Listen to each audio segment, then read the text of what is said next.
सभी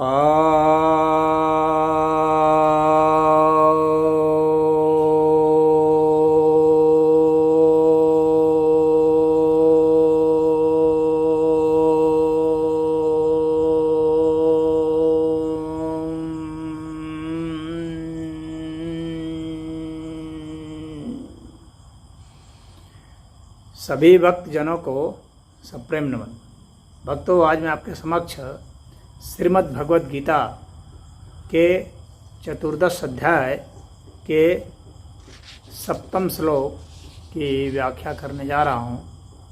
श्री भगवान वाच। श्री भगवान कहते हैं, रजो रगात्मकं विद्धि तृष्णासंग समुद्भवम तत्निबध्नाति कौन्तेय कर्म संगेन देहिनम्। अर्थात, हे कौन्तेय, यह जो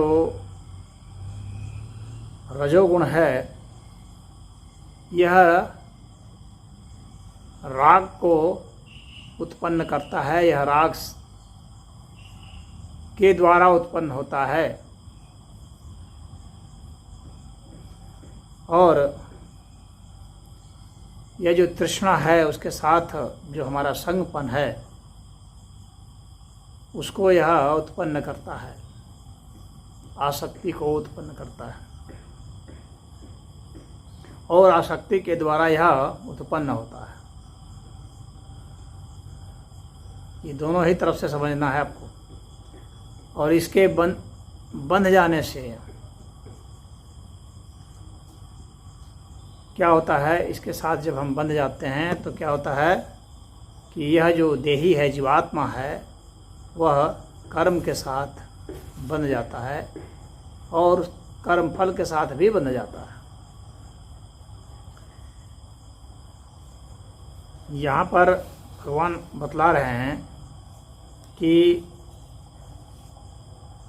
जो रजोगुण है वह राग को उत्पन्न करता है और राग जो है वह रजोगुण को उत्पन्न करता है।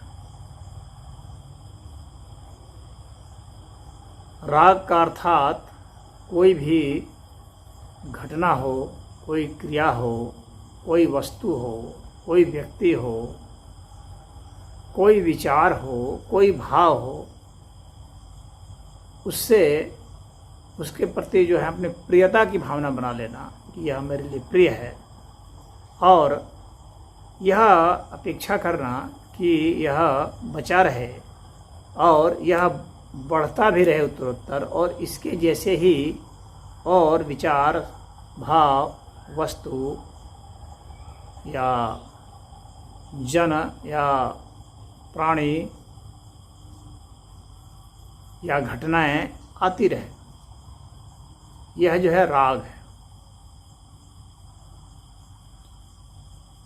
और इस राग से क्या होता है कि उस तरह की घटनाओं को, उस तरह की वस्तुओं को पाने की बराबर इच्छा बनी रहती है, उसको संग्रह करने की इच्छा बनी रहती है। उसके लिए लगातार प्रयास करता है आदमी, कर्म करता रहता है, लगातार कर्म करता ही रहता है उसके लिए। और उन कर्मों को करने से उसे कुछ सुख मिलता है और उसका जो फल है उससे भी सुख मिलता है। तो कर्म करने से भी सुख मिलता है और उसके फल से भी सुख मिलता है और इसके कारण राग बनता चला जाता है और वह कर्म करता चला जाता है। यह रजोगुण से होता है। रजोगुण में क्रिया होती है, क्रियात्मक है। पतंजलि जी तो इसको क्रिया के तहत ज़्यादा मानते हैं, लेकिन भगवान ने यहाँ पर क्रिया से भी और गहरा माना है और वह माना है आसक्ति। क्रिया तो कोई एक योगी व्यक्ति है उसमें भी क्रिया होगी, निष्काम भाव से, सकाम भाव से हम कर सकते हैं, दोनों में क्रिया होती है। तो निष्काम कर्म योगी जो होता है वह भी क्रिया करता है, परंतु वह राग से नहीं बंधा होने कारण, वह आसक्ति से नहीं बंधा होने कारण वो रजोगुण से नहीं बनता है, इस देह से नहीं बनता है, वह गुणातीत हो जाता है, वो देहातीत हो जाता है।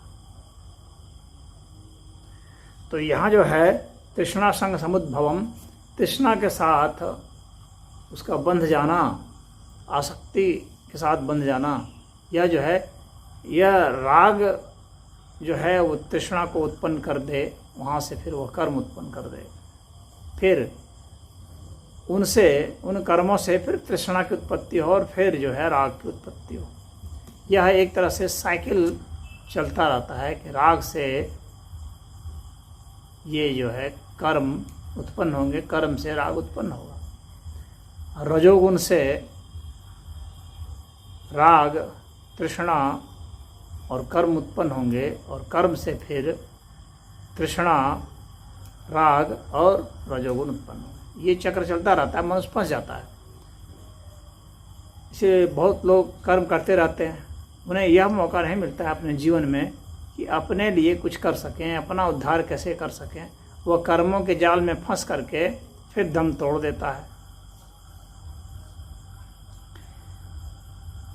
अगर हम इससे निकलना चाहें तो कैसे निकल सकते हैं? तो हम ऐसे निकल सकते हैं कि जो बहुत ही ज़्यादा जो धनी हैं, जो बहुत ज़्यादा पद वाले हैं, इन सब की जो राजा महाराजा रहे हैं, बहुत शासक रहे हैं, उनकी स्थिति देखिए, अंतिम समय की स्थिति क्या होती है वह देखेंगे तो पता लगेगा कि इन लोगों ने जितने भी कर्म किए, अब ये सब जो है, जो इस संसार के कर्म थे, घर बनाए, महल बनाए और जगह ज़मीन सब खरीदे, अब सब निरर्थक होने जा रहा है। तो उनसे जो है आपको एक सीख मिल सकती है, आपको राग से वैराग हो सकता है और रजोगुण से सतोगुण में जा सकते हैं और सतोगुण से फिर आपकी गति गुणातीत हो सकती है।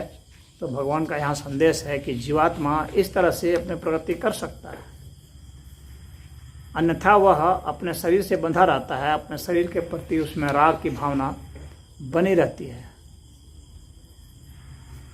तो मन से, विचार से, भाव से, कर्म से, इन सब से बंध जाना, यही भगवान कह रहे हैं कि यही जन्म और मरण का लगातार कारण बनता है, कार्य कारण बनता है। इन सब से उपराम होने का उपाय यही है कि भगवान के चरणारविंद में अपने को लगाएं, समर्पित करें और कर्म को अनासक्त भाव से करें, जन कल्याण के लिए करें, सभी प्राणियों के लिए करें। तो व्यक्ति में कर्म का जो वेग है वह घटने लगेगा। अन्यथा शरीर जब आसक्त होने लगेगा तो कर्म का वेग तो घटता है, विचार का वेग बना रहता है। जब बुढ़ा आदमी हो जाता है, जब कर नहीं पाता है अपने शरीर से, तो सोचता है ऐसा हो जाता, वैसा हो जाता, और वैसा वह अपने बच्चों से, अपने नाती पोतों से, इन सबसे कराने की कोशिश करता है। यानी कर्म करने में जब आसक्त हो जाता है तो वह विचारों से वह कर्म करता है। वास्तव में कर्म जो है वो मन के द्वारा की गई गतियां हैं जो कि पदार्थ को प्रेरित करती हैं, लेकिन जब वह स्वयं ही करने में असमर्थ होता है शारीरिक रूप से, तो मानसिक रूप से तो वह कर्म करता ही रहता है, तो वह अन्य से कराने की कोशिश करता है और इसलिए उसकी आसक्ति और बढ़ जाती है, क्योंकि जैसा वह सोचता है कि ऐसा हो जाए, वैसा अब वह स्वयं नहीं कर पाता, दूसरे से कराना चाहता है, और दूसरे उतना इंटरेस्ट अगर नहीं लेते हैं तो उसमें खींच की भी उत्पत्ति होती है, क्रोध की भी उत्पत्ति होती है, चिड़चिड़ापन होता है, हताशा होती है, निराशा होती है और उसके गर्त में वह डूबता जाता है भक्ति भावना से दूर। उसके लिए भक्ति भी जो है इसी कर्म का एक कारण बन जाता है। वह भक्ति भी करता है तो इन्हीं के लिए कि कुछ धन आ जाए, कुछ पद आ जाए, कुछ यश आ जाए, इनके लिए करता है। भक्ति सिर्फ भक्ति के लिए नहीं करता है। तो यह जो है, जब भक्ति आप सिर्फ भक्ति के लिए करते हैं बिना किसी कामना के, तो ही वह भक्ति होती है और वही निष्काम कर्म भगवान कहते हैं। तो उस निष्काम भक्ति से ही यहाँ पर आप छुटकारा पा सकते हैं, जो भगवान ने यहाँ कहा है, कर्म संगेन देहिनम तो कर्म के साथ जो संगपन है जीवात्मा का वह छूट जाएगा, उसका बंधन छूट जाएगा, अन्यथा वह रजोगुण के कारण बंधन में पड़ा ही रहेगा। तो इसमें इतना ही। ओम।